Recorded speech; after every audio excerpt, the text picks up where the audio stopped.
A paz do Senhor Jesus, meus queridos amigos e irmãos em Cristo, que estarão ouvindo a palavra do Senhor nosso Deus. Esse é o canal Embaixadores de Cristo, Estudos Bíblicos, e nesse dia que o Espírito Santo está nos concedendo com fôlego de vida, eu quero compartilhar a palavra do Senhor com você no livro de Apocalipse. Sim, capítulo 1, a partir do primeiro versículo. Revelação de Jesus Cristo, a qual Deus lhe deu para mostrar aos seus servos as coisas que brevemente devem acontecer.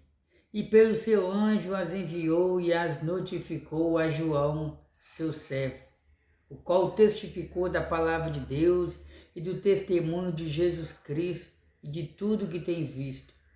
Bem-aventurado aquele que lê e os que ouvem as palavras desta profecia e guardam as coisas que nela estão escritas, porque o tempo está próximo.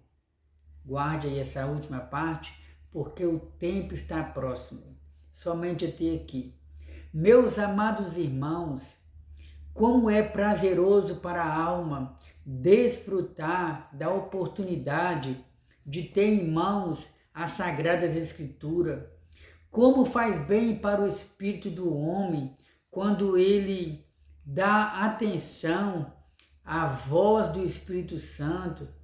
Quão maravilhoso é para o coração do homem quando ele deixa Cristo falar com ele através da Bíblia Sagrada. Nós estamos aqui meditando nessa palavra. É o último livro da Bíblia Sagrada no que diz respeito ao Novo Testamento, o livro de Apocalipse. O livro de Apocalipse foi escrito aproximadamente no ano 95 a 96. A maioria dos comentaristas bíblicos concordam com essa data, uma data próxima, né?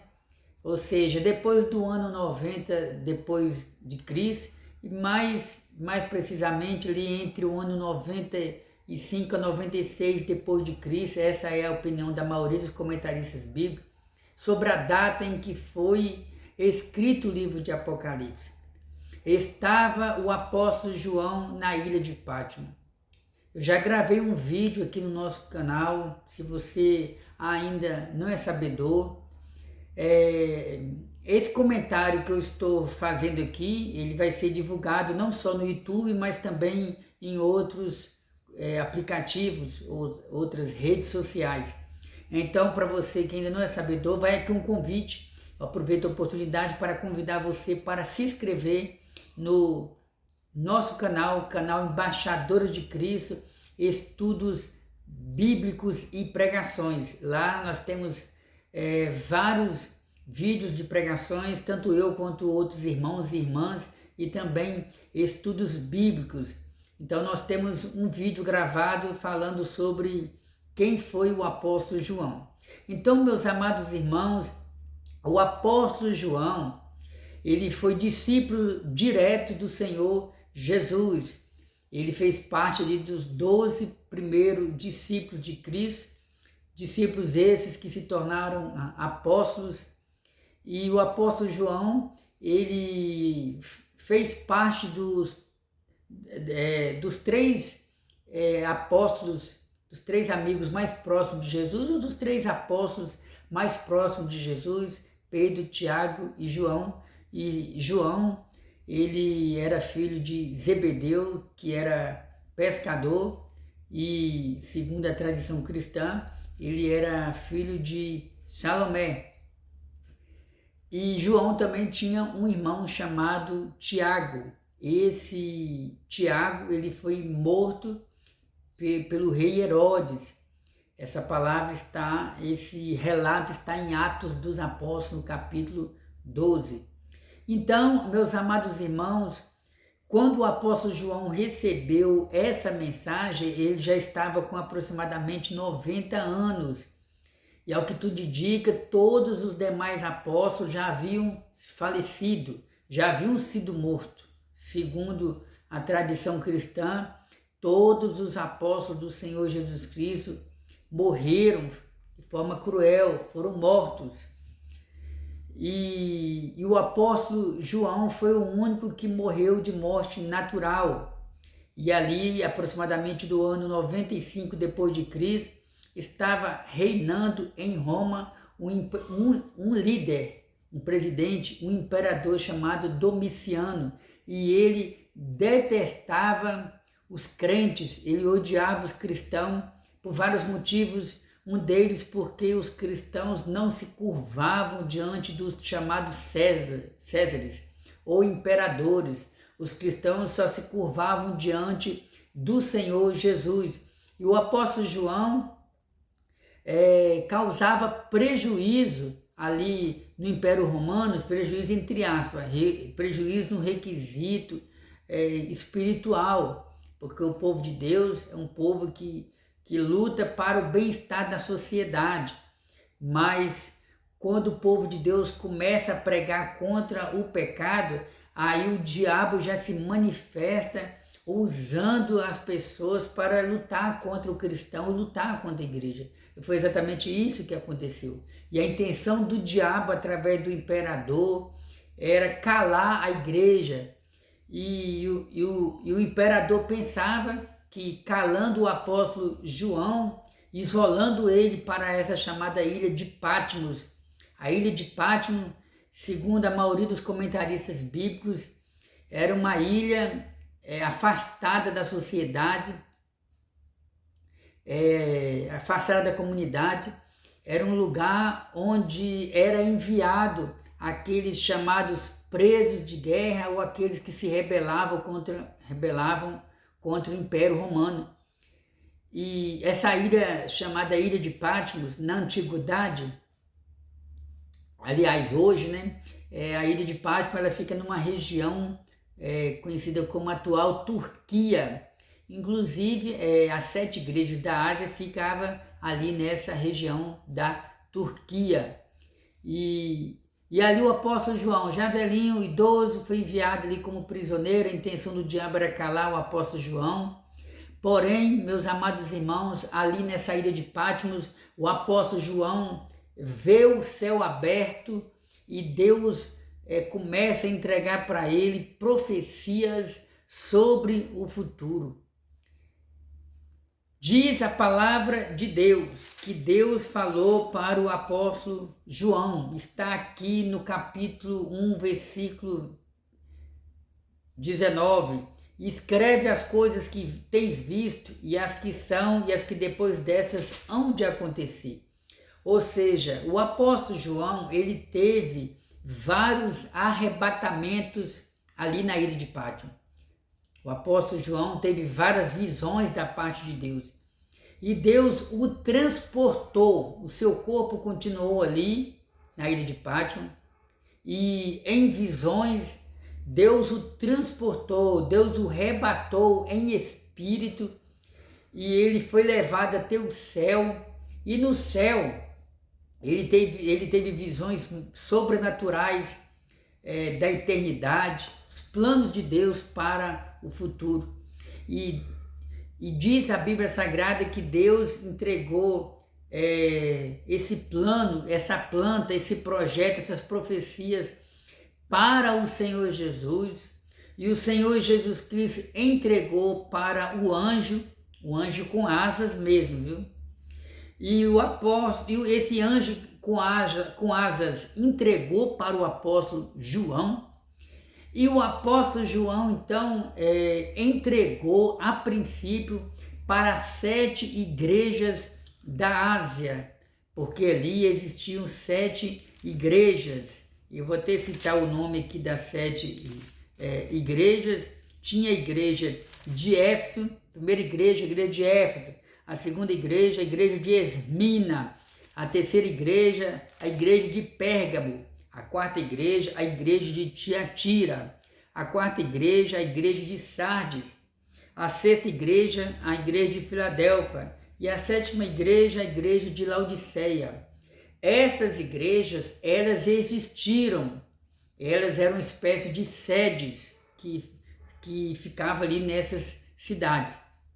Igreja de Laodiceia, essa cidade, a cidade, o nome Laodiceia era uma referência à cidade, Grão Filadélfia era referência à cidade. Então as igrejas que ficavam nessa cidade, e lá tinha os chamados anjos. Anjos na Bíblia nem sempre se refere apenas a seres angelicais com asas, mas se refere aqui no livro de Apocalipse a 7 pastores.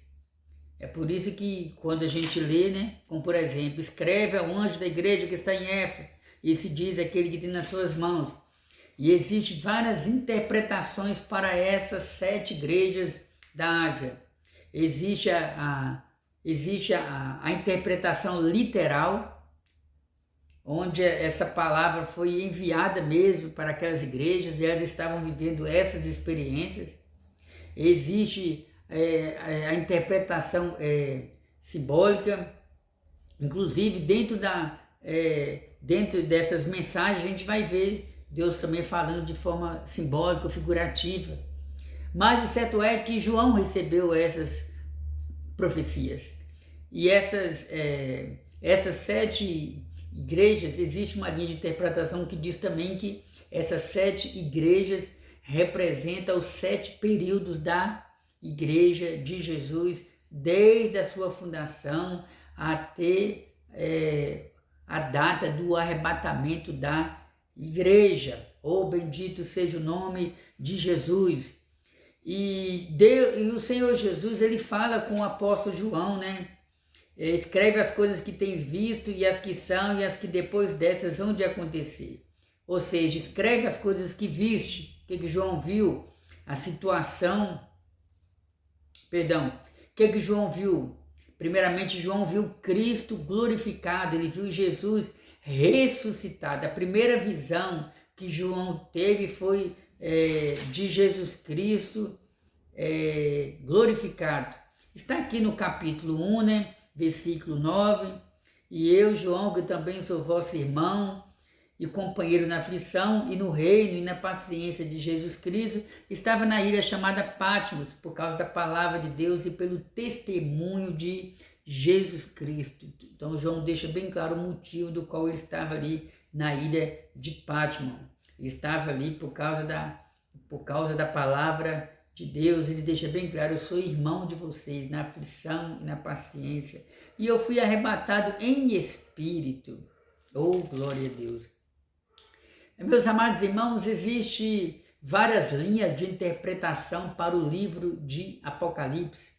Existe a chamada interpretação historicista, que interpreta o livro de Apocalipse como se estivesse se cumprindo dentro da história, desde a sua fundação. Existe a interpretação preterista. Essa interpretação acredita que o livro de Apocalipse já se cumpriu 90% dele, ou no todo, né? Ali no primeiro século da era cristã. Essa é a interpretação preterista, ou seja, essa interpretação não joga os acontecimentos ou as profecias do livro de Apocalipse para o futuro. Nessa visão, as profecias do Apocalipse já se cumpriram na sua totalidade. Existe a interpretação idealista. Essa interpretação considera o livro de Apocalipse como simbólico, é como se fosse uma revelação de uma luta entre o bem e o mal, entre Deus e o diabo, e assim por diante. Ou seja, essa interpretação idealista não vê o livro de Apocalipse como profecias literais. E a outra corrente de interpretação, ou a outra linha de interpretação sobre o livro de Apocalipse, é a interpretação futurista. Inclusive, até onde eu sei, a maioria dos irmãos em Cristo da Igreja de Jesus e a maioria dos comentaristas bíblicos abraçam essa interpretação, ou seja, a interpretação futurista. Essa interpretação vê o livro de Apocalipse como um livro profético, ou seja, é um livro que apresenta profecias que ainda vão se cumprir no futuro. ou seja, algumas delas já se cumpriram, como por exemplo, as 7 igrejas da Ásia, cartas às 7 igrejas da Ásia. Essas cartas foram dirigidas aos pastores ali, essas igrejas existiram mesmo. E o primeiro versículo bíblico, que é o primeiro versículo principal usado como base para a linha de interpretação futurista, é esse versículo que eu acabei de ler, né? Escreve as coisas que tens visto, ou seja, ele viu Jesus ressuscitado, Jesus glorificado. João viu, está no capítulo 1, a partir do versículo 9. Eu quero ver o que está escrito lá, irmão de Deus. Vou fazer questão de ler aqui para você. Eu fui arrebatado em espírito no dia do Senhor, e ouvi de trás de mim uma grande voz como de trombeta, que dizia, era Jesus falando com ele, o que vês, escreve num livro e envia às 7 igrejas que estão na Ásia, a Éfeso, a Esmina, a Pérgamo, a Tiatira, a Sardes, e a Filadélfia e a Laodiceia. E aí João, curioso, né, querendo descobrir quem era aquele cuja voz falava com ele como se fosse voz de trombeta, diz o texto do versículo 12, e virei-me para ver quem falava comigo. Olha, aleluia! E virando-me, vi 7 castiçais de ouro, ou seja, João viu 7 igrejas, 7 castiçais aí, castiçais, candelabro, menorá, é tudo a mesma coisa. Então, os irmãos que leem a Bíblia sabem que no tabernáculo existia ali o candelabro, onde as lâmpadas ficavam acesas, iluminando ali, não exatamente o tabernáculo, mas até onde eu me recordo, ali no santo lugar, porque tinha uma tenda e ele tinha uma divisão. Em primeiro lugar, a primeira divisão, ali a primeira entrada ali onde o sacerdote entrava, tinha o santo lugar. E na segunda repartição da tenda tinha o santíssimo lugar.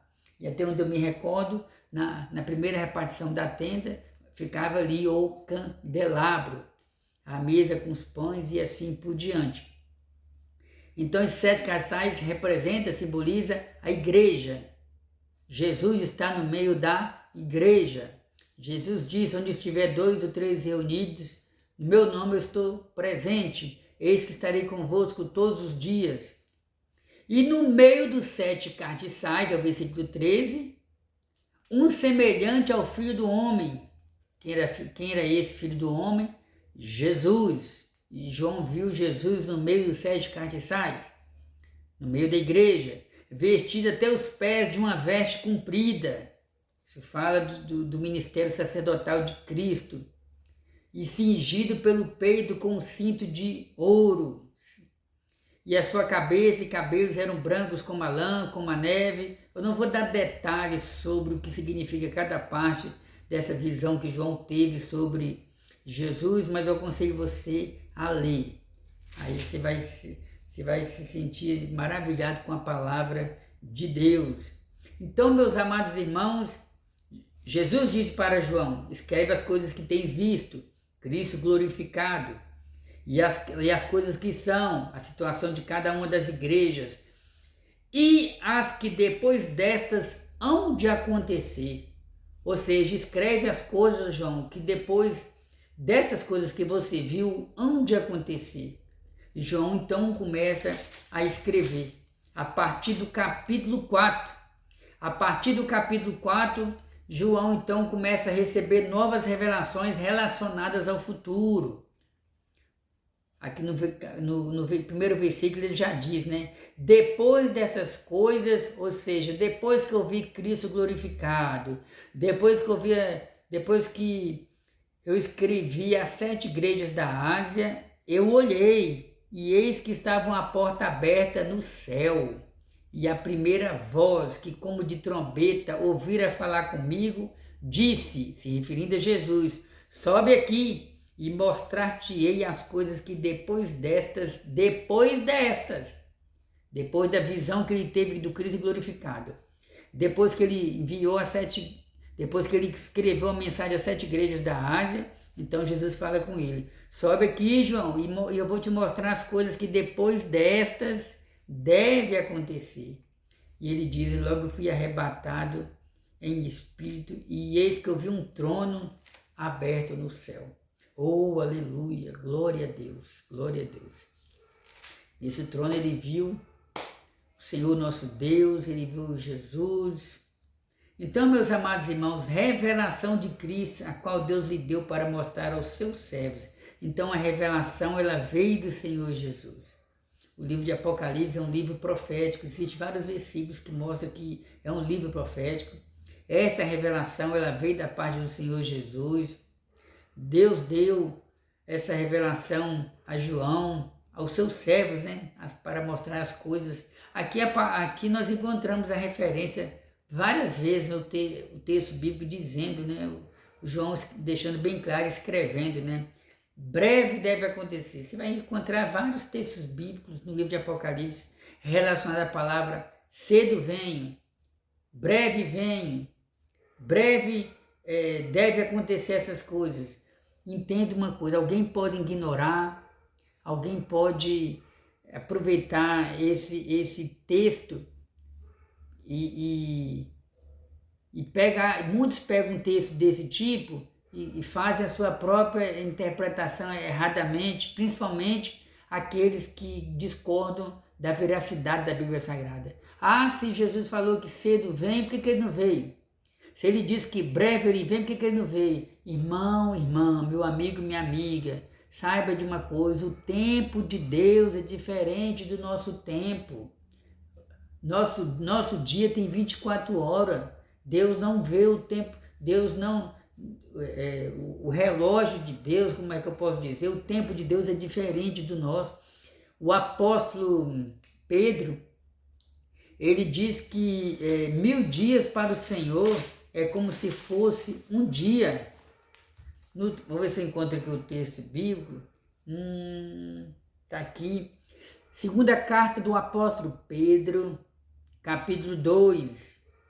Na época do apóstolo Pedro, muitos estavam zombando de Pedro e zombando dos demais irmãos, perguntando, né, cadê a promessa? Vocês estão anunciando aí que Jesus voltará, mas já faz tanto tempo e até hoje ele não voltou. Estavam duvidando das pregações de Pedro e dos demais apóstolos. Vamos ler o que Pedro respondeu para tais pessoas, meus irmãos, para vocês observarem que o que eu vou falar aqui não são palavras da minha cabeça. São o que a Bíblia, o que a palavra de Deus nos ensina. Amados, escrevo-vos agora essa segunda carta, em ambas as quais desperto que exortação o vosso ânimo sincero, para que vos lembrei das palavras que primeiramente foram ditas pelos santos profetas e do mandamento do Senhor e Salvador, mediante os vossos apóstolos. Sabendo primeiramente isso, que nos últimos dias virão escarnecedores andando segundo os seus próprios desejos, dizendo: onde está a promessa da sua vinda? Porque desde que os pais dormiram, todas as coisas permanecem, como desde o princípio da criação. Eles voluntariamente ignoram isto, que pela palavra de Deus, já desde a antiguidade existiram os céus e a terra, que foi tirada da água e no meio da água prevalece. Pelas quais coisas pereceu o mundo de então, coberto com as águas do dilúvio. Mas os céus e a terra, que agora existem, pela mesma palavra se reservam como tesouro e se guardam para o fogo, até o dia do juízo e da perdição dos homens ímpios. Meus amados, não ignorei uma coisa, que um dia para o Senhor é como 1000 anos, e 1000 anos como um dia. O Senhor não retarda a sua promessa, ainda que alguns a tempo tardia, mas é longânimo para convosco, não querendo que alguns se percam, senão que todos venham arrepender-se. Mas o dia do Senhor virá como ladrão de noite, no qual os céus passarão com grande estrondo, e os elementos ardendo se desfarão, e a terra e as obras que nela há se queimarão. Amém. Então, meus amados irmãos, breve Jesus voltará, e o tempo de Deus é diferente do nosso. Pedro deixa bem claro: 1000 dias para o Senhor é como se fosse um dia. Então, o que nós devemos fazer? Viver em santidade, viver em piedade, viver em temor, viver em santificação, aguardando essa bem-aventurada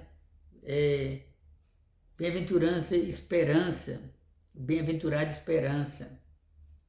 Então, versículo 2, né, o qual testificou da palavra de Deus. Então, João, ele testificou, o apóstolo João, ele testificou, ele tocou na palavra, ele tocou em Jesus, ele viveu ao lado de Jesus, ele comeu ao lado de Jesus, ele realizou a obra ao lado de Jesus. João escreveu 3 cartas, né?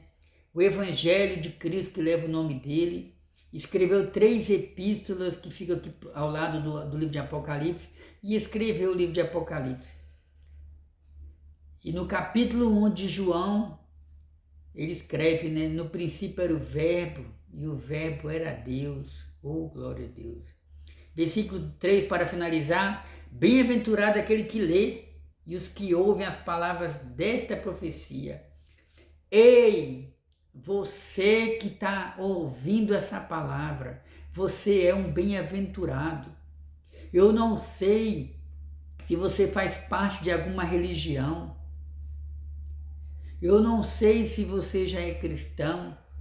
Eu não sei se você é o tipo de pessoa que não acredita em Deus, não acredita na Bíblia Sagrada, não acredita em um ser divino, independente da sua crença. Eu quero que você saiba que você é um bem-aventurado. Você é uma pessoa feliz com essa. Você pode não expressar essa felicidade, você pode se recusar a expressar essa felicidade, mas o seu espírito, que é a sua parte imaterial que está dentro de você, está feliz com essa oportunidade que você está tendo de ouvir a palavra de Deus, porque a nossa matéria, nosso corpo, nós alimentamos ela com as coisas dessa vida, comendo, bebendo, vestindo, dormindo, descansando, passeando. Tudo isso satisfaz a nossa carne, mas o nosso espírito, o que satisfaz o nosso espírito é a presença do Espírito Santo, é a presença da palavra de Deus. E João diz: bem-aventurado, feliz é aquele que ouve as palavras desta profecia, feliz é aquele que lê a Bíblia, feliz é aquele que lê algum documento, algum livro, algum testemunho escrito sobre a Bíblia. Oh, glória a Deus! Então a palavra bem-aventurado significa feliz. Feliz é aquele que lê. Você é um bem-aventurado, guarde essa palavra. Se a maioria das pessoas, não é porque a maioria das pessoas estão fazendo as coisas erradas que significa que elas estão certas. De jeito nenhum. Não é porque a maioria das pessoas que você conhece estão seguindo um outro caminho que isso significa que elas estão certas. Pense em você, pensa no futuro da sua alma. Nós não sabemos quando Jesus virá, da mesma forma que eu e você não sabemos quando que Jesus vai nos chamar, quando que iremos descer à sepultura. Mas eu quero te dizer que da mesma forma que não sabemos o dia e a hora da nossa morte, também não sabemos o dia e a hora que Jesus vai voltar. E o que eu devo fazer, o que você deve fazer? Estar preparado. Preparado. Jesus falou sobre um homem rico, um homem próspero, uma espécie de fazendeiro, espécie de agricultor. Jesus falou que esse homem, ele prosperou muito na vida e ele tinha dinheiro para fazer o que bem entendia, tudo que os seus olhos desejavam, ele não negou. Ele então mandou construir um galpão, porque não tinha mais espaço para colocar tantos frutos. E ao encher o galpão, o celeiro ali, né, de bastante frutos, ele disse: alma minha, pode descansar em paz, pode se alegrar, porque o que eu tenho aqui guardado dá para muitos dias. E Jesus então disse, né, concluindo: louco, se hoje te pedires a tua alma, O que tu tens, para quem será? Então, isso nos mostra que muita gente estão se preocupando em guardar tesouro aqui na terra. Jesus falou, não ajunteis tesouro aqui na terra, onde a traça, o ferrugem, os ladrões, eles existem, eles minam. Mas ajuntais tesouro no céu, ajuntais riqueza no céu. A riqueza maior é ter o nome escrito no livro da vida. Guarde essa palavra, porque o texto está dizendo, né? Bem-aventurado aquele que lê e os que ouvem as palavras dessa profecia e guardam as coisas que nela estão escritas, porque o tempo está próximo. Eu vou orar por você, meu Deus e meu Pai, em nome de Jesus. Eu apresento, Senhor, todos aqueles que irão ouvir essa palavra. Senhor, meu Deus, em nome de Jesus Cristo, faz um milagre na vida de todos que estarão vendo esse vídeo, ouvindo a Tua palavra, que tudo seja para a glória do Teu santo nome, em nome de Jesus. Amém. Um abraço do seu irmão em Cristo e guarde essa palavra. O que adianta o homem ganhar o mundo inteiro e perder a sua alma?